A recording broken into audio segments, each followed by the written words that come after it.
En plein cœur de Paris, près du quartier de Châtelet, des dizaines de poubelles brûlées. Même scène non loin de là, devant l'Opéra de Paris.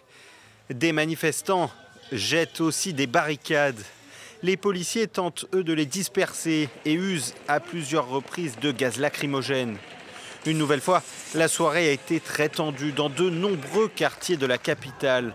Plusieurs rassemblements impromptus organisés juste après le rejet des motions de censure à l'Assemblée nationale, qui signifie donc l'adoption de la réforme des retraites. La rue, oui, il n'y a que ça. En fait, il n'y a que ça. Mais la rue, en fait, on s'en fiche du nombre actuellement, combien on est ici. On s'en fiche, c'est pas ça qui compte. C'est la radicalité avec laquelle on exerce la rue, avec laquelle on prend la rue. On s'est foutu de nous, on ne voit pas l'avenir.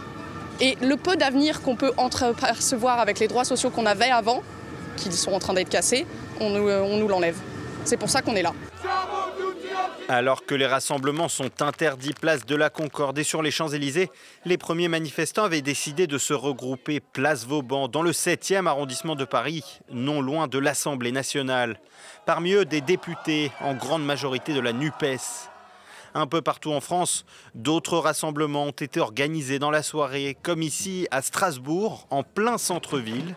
Ils étaient environ 1 millier à demander une nouvelle fois le retrait du texte. La lutte n'est pas terminée, on va essayer de faire comme avec le CPE. La loi est votée de fait par le 49.3, mais le combat continue et tant que la loi ne sera pas appliquée, nous on combattra, quoi. Les manifestants le promettent, des rassemblements seront organisés quotidiennement avant la grande journée de mobilisation qui aura lieu ce jeudi.